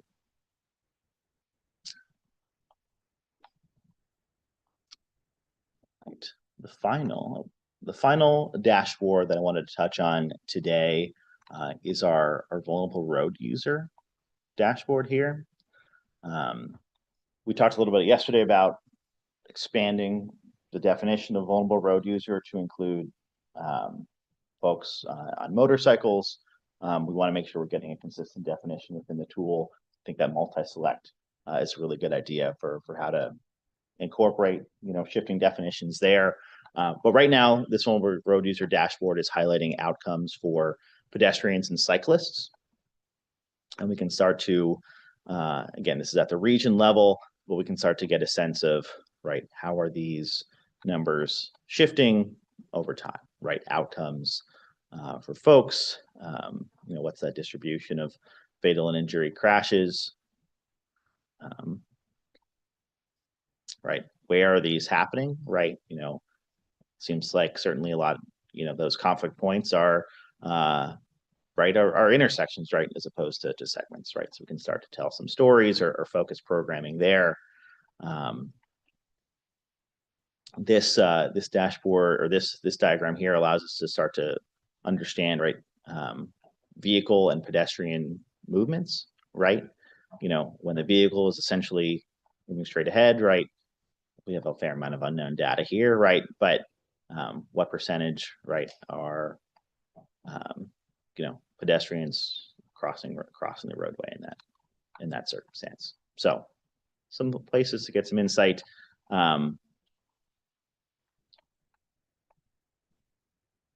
This points to maybe some gaps in the crash data itself, right? Maybe that's a field that's not necessarily being filled out, or something that we need to start mapping from the base data back to the crash data, right? Hey, we know this intersection is signalized, right? Let's update that on the crash record itself. But these sorts of numbers are useful for telling a story, certainly at the region level, about outcomes if you are a vulnerable road user who's getting involved in a crash or something like that. So high level, a couple different places to start to play around and explore this data, right? You can really see that straight hits, right turns, parked vehicle, someone's backing up perhaps, and then left turns are really the driving cause of a lot of those crashes. Excellent. Any questions here?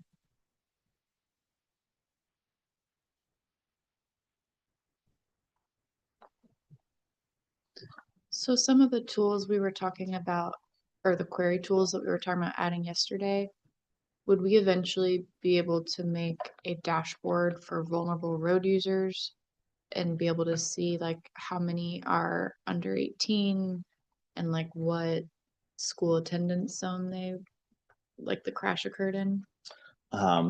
Yes. Yeah. So those are definitely queries that you could run. What's nice about the dashboard or the custom dashboards, which is where you'd be working in for a lot of that, is that the whole dashboard is not married to one query, right? So you could have, that query for, number of crashes in a specific school zone, number of crashes involving, students under this age. So you can start to highlight different query results within that same space. I think that would allow you to get to that point that you're talking about. And then we also allow you to put in, custom text, custom notes tied to whether that's a map or a diagram or something like that in those custom dashboards to tell a story, highlight key pieces of the data, what have you. Do you think there would be the ability to filter by like the typical age of, say, elementary school and elementary school zones, but then also compare that to age of middle schoolers in middle school zones? Or would it just be everyone under 18? Yeah, and it depends on how you build the query, right? In terms of like how are we setting up at that age on the query, because you could have it be, give me all crashes involving people that were over the age of 12 and under the age of 19, something like that, right? If we're looking for, maybe middle and high school level students. So those are parameters you'd set up on the query level. And then you could certainly adjust those as well if you wanted to shift things around. And those would populate back into the custom dashboard that you were building. Mm-hmm.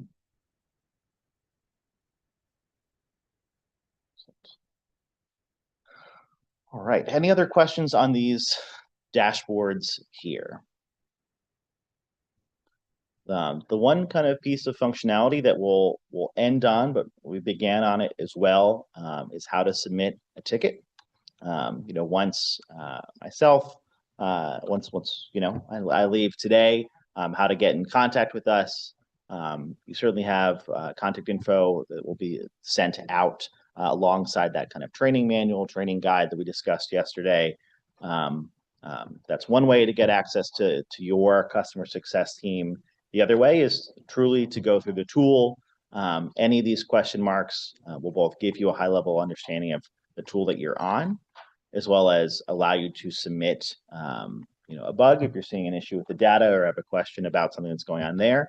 This is also where you can submit like a feature request, right? Hey, I want to add this additional jurisdiction filter, for the region. I think this would be useful for XYZ. This is also where you kind of submit that request, and it allows us to better track and make sure that nothing, falls through the cracks. I think I do a good job of keeping notes in these conversations, right? But future forward, we want to make sure that we're tracking everything digitally. If I submit a ticket here, it comes to my phone, it comes to our back end, and then my team will triage that. And is this something that let's hop on a call and do some education to get you that last 5% to completing a workflow that you're working on, or hey, is this something that we need to send to the engineering team and they can resolve this bug or issue that you're experiencing. So would certainly point you here in this filling out this form, adding in especially descriptive detail about expected results and steps to reproduce allows our team to move a lot faster, because we spend less time validating the steps that you were taking before you saw an issue or something like that.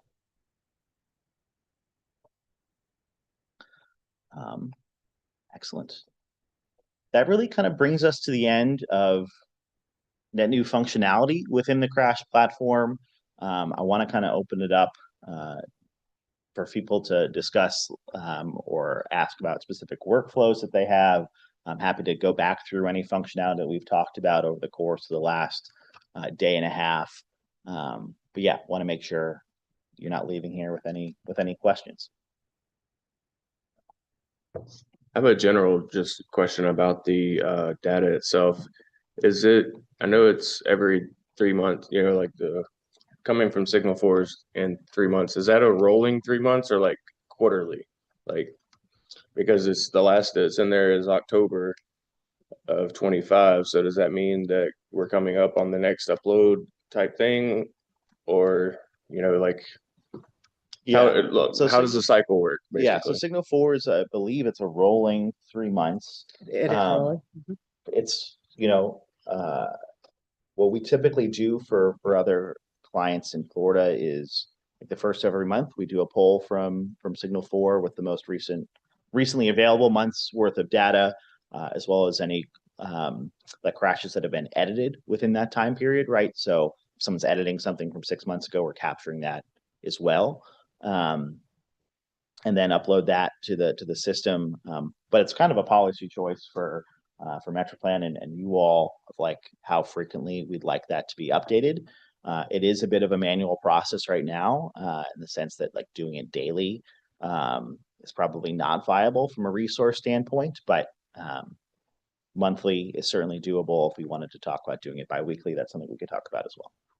But depends on kind of your cadence and how often you need that most recent crash or most recently available crash at your fingertips when you're doing analysis.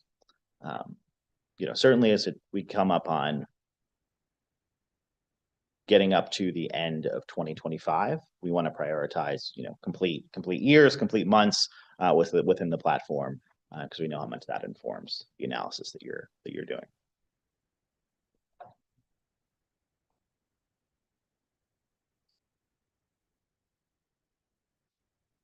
Excellent.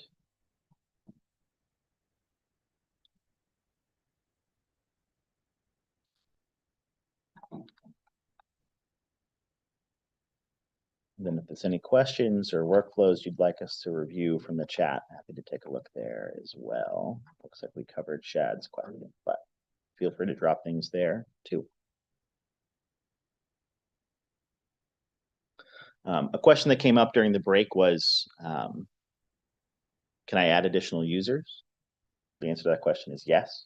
You know, obviously your full teams aren't here today. If there's additional folks that would benefit from access to this tool, let us let the MetroPlan team know. We can add those users in as long as they are, you know, yeah, on your team, have an email address from your jurisdiction. That's easy to add those as it is as new users. If it's a consultant team, they have a different address. You know, web domain address or email domain address rather. Let us know and we can whitelist that to get those folks added to the tool too if they're working on projects, you know, for your jurisdiction. Yeah, everyone, this is Laura. If you have requests for additional users, route those through me at this point, and then I'll share with the Citian team. Yeah, because you should be able to add essentially a user as long as their email domain has been whitelisted for like I don't know, a group with a different email domain than Okay. what we've already whitelisted. They need to come through us, but it's something that I can do in literally 5 seconds. Okay, so. but any existing domains we can add. Feel Yeah. powerful. Okay, thank you.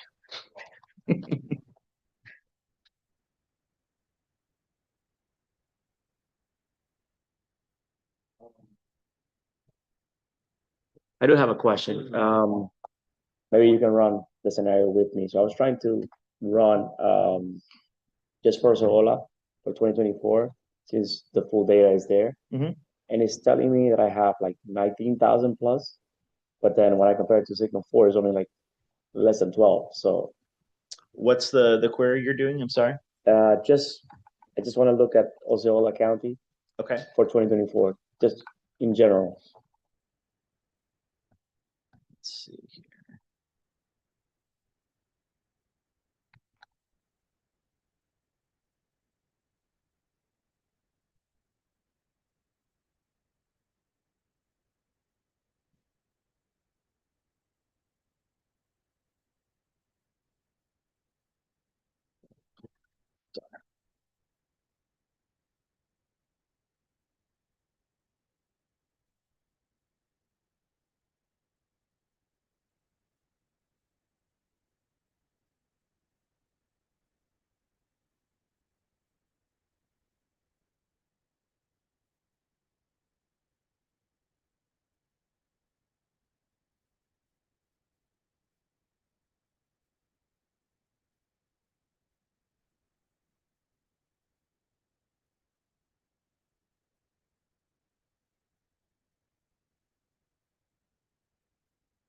Is this the parameters you ran? 01/2024 through 12/31.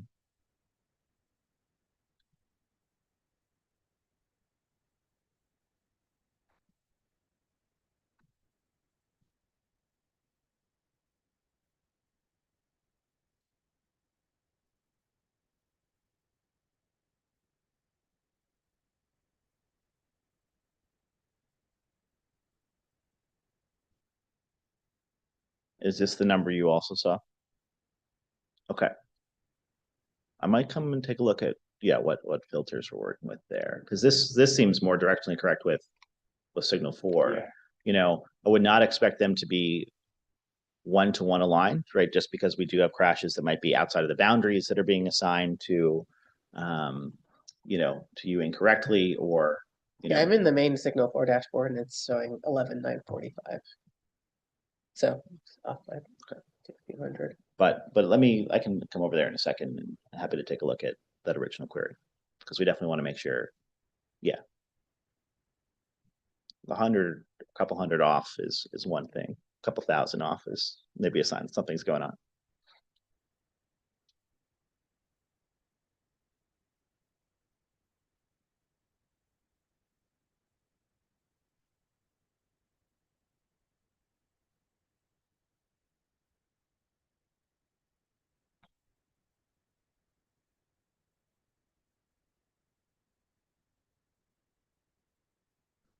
Trying to think of any other tips and tricks for using the tool.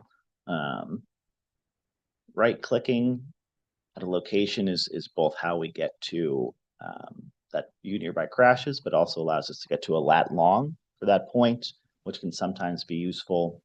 Can also like create a marker, right? Maybe I want to come back to this specific location, can give that a label and tag it. And it's stored under kind of this marker piece here. Some groups use that a lot, other groups never touch it at all. What we can also do is we can go to this location in Street View, if that view is available, which can sometimes be useful for like that kind of, you know, virtual site visit, or like, hey, what does the pedestrian infrastructure in this space look like? Because that might not be available from satellite view, or might, you know, can maybe preempt a specific site visit or something like that, maybe.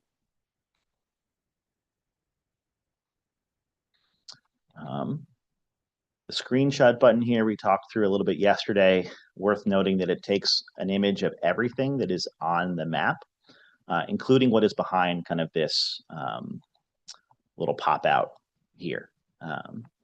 So this is essentially an overlay.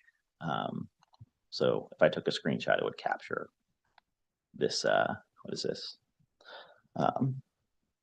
Lake Mare Prairie. On the map, right-clicking allows you to start to change around and play around with that pitch and direction. Again, if you're creating, you know, any kind of deliverable, I find this creates a little bit more of a interesting image for folks to look at.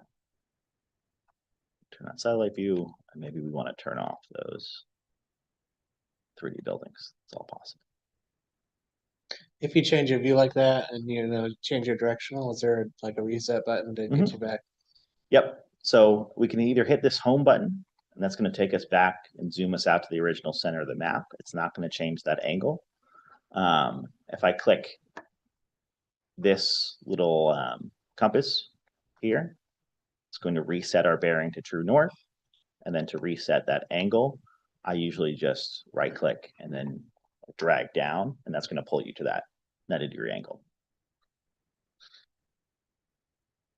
You can also go to full screen here. Again, sometimes useful for screenshots, but depends on, again, how you're leveraging the tool and what your intended outcome for that visual is.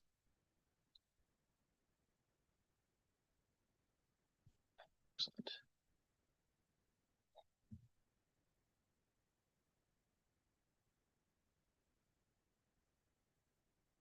So yesterday we talked about a couple of different data sets that would be useful to pull into the tool. I want to make sure that I capture all of them with you all here. School districts being one, zip codes being another for jurisdictional boundaries that folks are interested in. Anything else at the jurisdictional level, again, those display you know, with those kind of individual polygons and are usable and queryable as well. Click on that, it's going to highlight. So these are those jurisdictional boundaries. Anything outside of those two, zip codes and school districts, that would be useful for folks in the room. Okay. For local context additions, right? So instead of these being polygons, this is more so that point and line data. Turn on Amtrak stations here.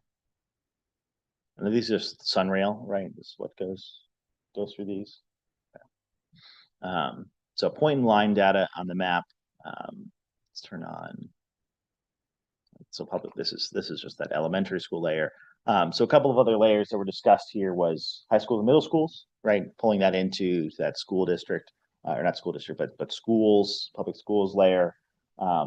We also talked about pulling in links rail stations, or not links rail stations, but link stations, right? That's the bus system, as well as routes as well. Any other kind of public transit related data sets that we should be pulling in? Sunrail stations? Okay, I was gonna say, rail crossings. okay. I'd add universities to the schools too.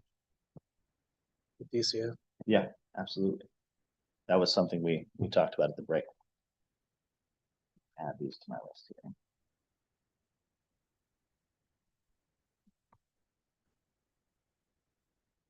I know we have that fingerprint layer that's looking at demographics. Is there a way we could pull in like the opportunity zone or whichever the federal government's deciding to look at this time? Because I know we had disadvantage before and now it's opportunity, and then there's other ones. Absolutely. So let me hop in to your neighbors over here. Some layers we pulled in for them were like Justice 40 disadvantaged community boundaries, right? Which can be useful.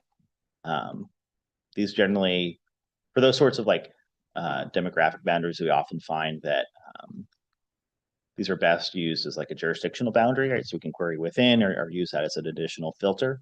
But yeah. Have any of your clients asked you to change that over to the, what are they calling it now? Areas of persistent poverty, if the feds are no longer using CJS? Yes, and it's easy to read. Okay, all right, thanks. Yeah, navigating the world of shifting nomenclature.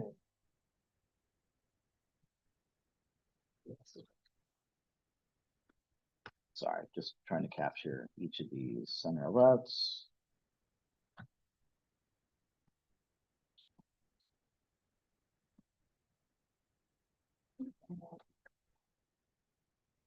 Okay.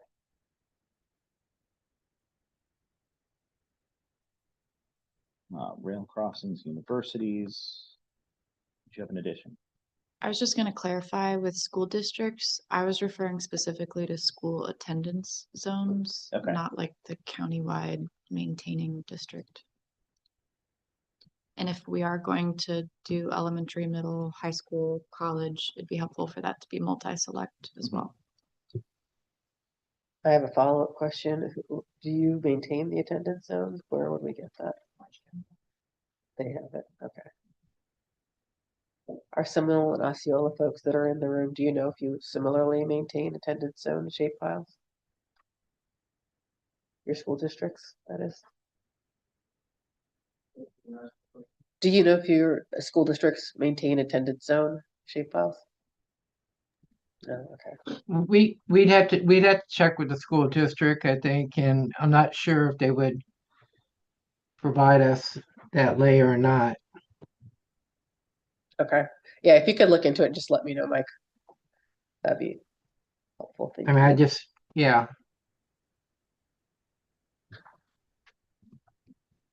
So school district, It'll be the attendance zones for each of the Attendance schools. zones, yeah.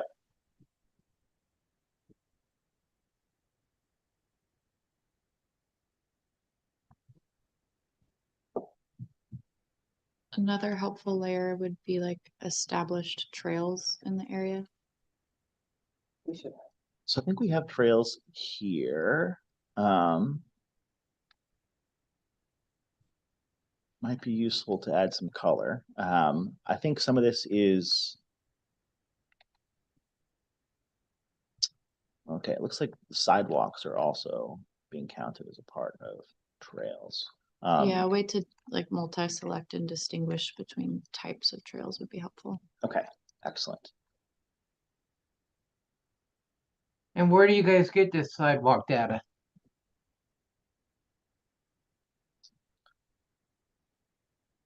As so we have a consultant, we use X Geographic, and they go out and sort of ground truth and try and coordinate with the local agencies when there are new sidewalks implemented.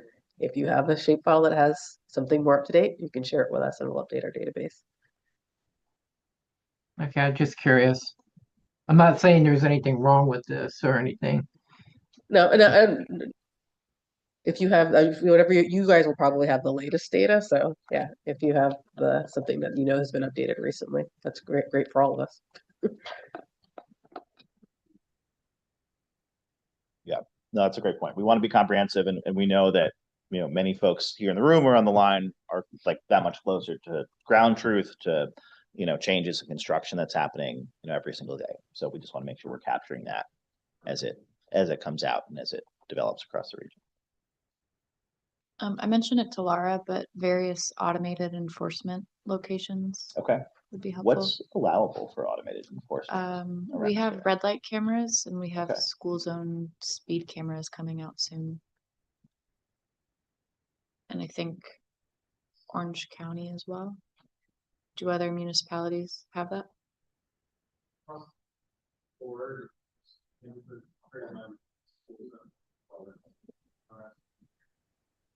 Okay. Well, they're phasing those out. So Yeah. So Yeah. what I'll probably do is send an email to those who attended. And it's for some of these that we're going to need your input, and just say, hey, if you have these layers, if you can send them to us, and then we can consolidate into a regional file.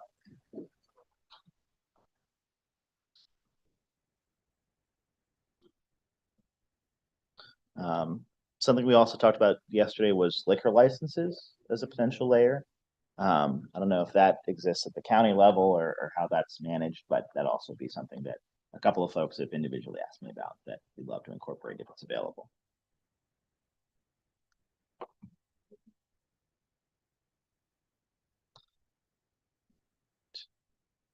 Any other layers, additional data that would be useful at regional level? Caitlin.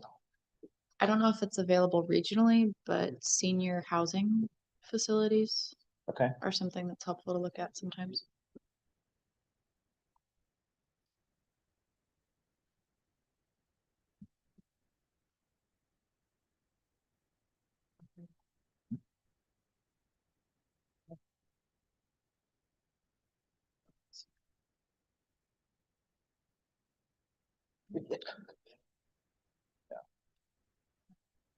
Yeah.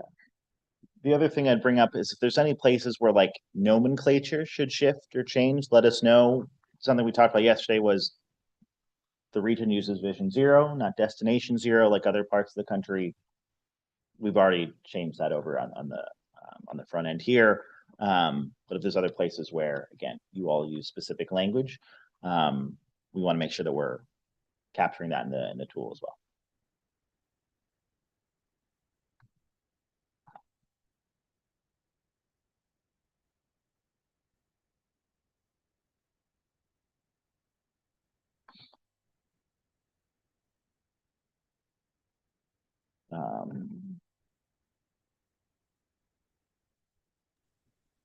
I don't know if this is appropriate, but can we talk about um the subscription? I mean, when does it start?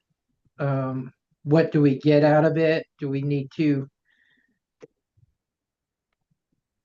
So the subscription is started. We our board approved us to go into under contract with Citian in late fall. We have this year and the ability to extend the contract 2 additional years. So sort of what you're seeing with some of the fixes that need to be put in place is available to you through our subscription. So the logins that you have will be good to go for at least this year, and we have it in the budget already for next year as well. If there are local specific customizations that you want, you sort of coordinate through me, and I can let you know if it's something we can roll in under the regional, or if it would need to be a separate contract or conversation, pardon me, with Citian. But that's basically where we are. Does that answer your question? Okay, so basically you're saying as it is now, we don't need to budget anything for this coming year in October. Correct. Like if there's functionality that you, as you get more into it, if there's additional functionality, coordinate with me and we can figure out if we already have it under the tool. But if it's something that would need to be separate, you may need to coordinate with Citian. But for the functionality that's there that we've been talking about and that Joan has presented, yeah, no need to budget anything additional. Because I had heard there was an upgraded, there was like a base package, and then there was an upgrade package. Yeah, so the region has access to our enterprise level software. So this is the full suite. There's no, net new functionality that you would have access to. with like a different tier or anything like that. What we would say is like, if you have like very specific local or like specific to your jurisdiction level customization that you want, that would be something where we'd probably want to spin up like an individual instance of the tool for you in your specific jurisdiction. And that comes with development time and as such comes with a cost. But that's where we want to work with you and have a conversation about what exactly you need and what outcomes you're looking for. So we can either recommend going that route, or, hey, maybe that is achievable in the tools that exist today. And those data sets exist at a regional level, and we can accomplish those goals without going through that next step of development for you specifically. Okay, very good. So I guess we just spend the next 3 months playing with this and determining, if we want any custom tools, we'll need to talk individually about that. All right, thank you. So an example of that with another client was an MPO out in California, right? The entire region has access to the tool. One specific city said, hey, we have a lot of like near miss and like behavioral data that we want to incorporate and use to like develop a predictive model for crashes within specifically our jurisdiction. And so that, we spun up, and that's a separate conversation and relationship with that specific jurisdiction, but they still had access to the overall region's data and functionality and all that. Okay, thank you. Of course. Something I haven't noticed it, sorry if we've talked about it, is like signalized versus stop controlled intersections. Is that data anywhere in here as a query function?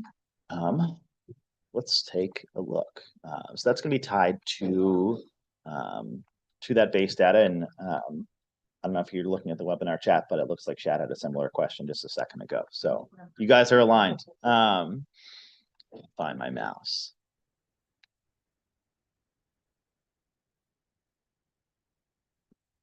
Let's see.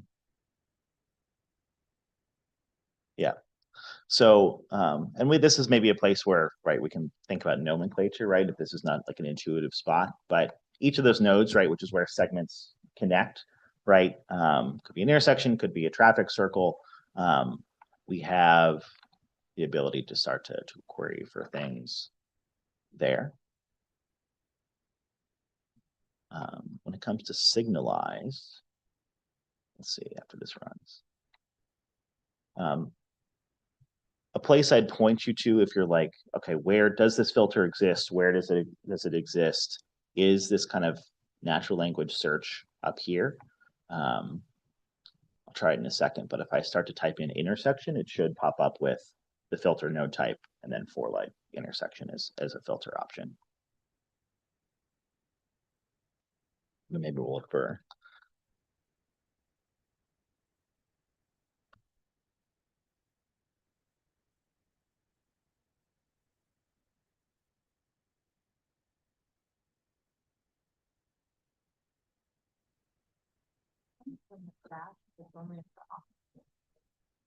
correct. Right. Let's see if we do have traffic control type. That might also get you what you're looking for here as well. So I'll check why why say that filter wasn't popping up in the natural language search. But for those sorts of characteristics, I'd point you to the roadway related filters. And then node type is, the configuration of an intersection, and then traffic control type, whether it's signalized or not.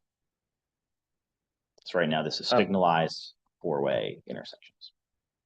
Under network analysis, if you go to intersections, there are charts for signalized versus unsignalized as well.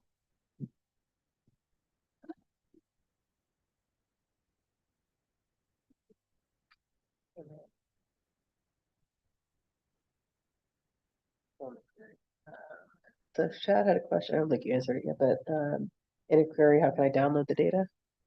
Great question. Yeah, let's run a query here. Let's run something that I saved.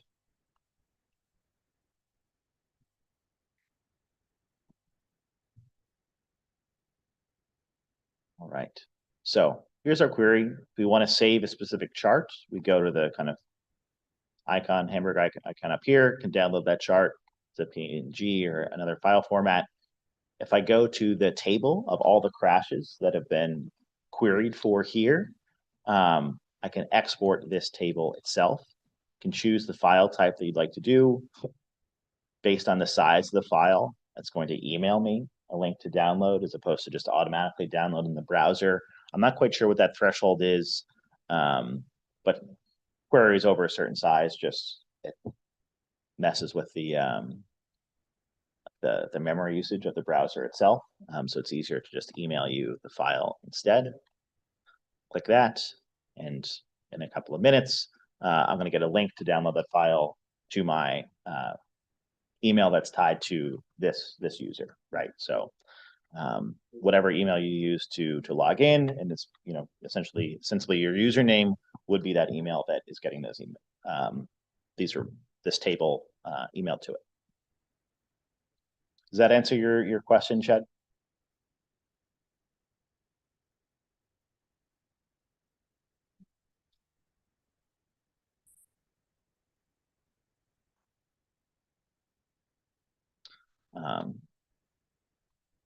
You also have the ability to kind of do some bulk exporting of the data. He says yes, but for some reason he's not getting it. Okay. Interesting. Yeah, Chad, check your spam folder, or maybe it's getting caught somewhere. Otherwise, I'll check with the team about email deliverability. Might be going on there.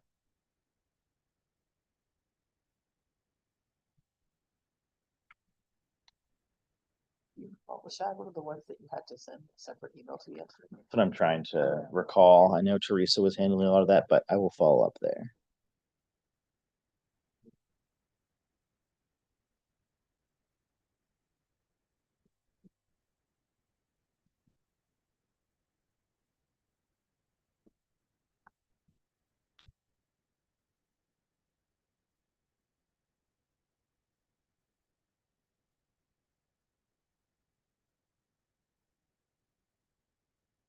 Yeah, so I just got the file 2 minutes ago that I pulled.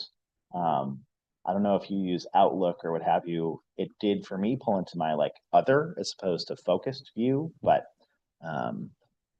it depends on the email client that you're using as well.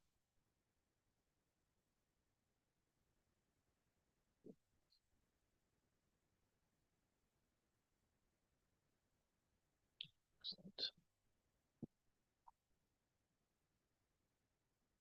Great. Any other questions from the room?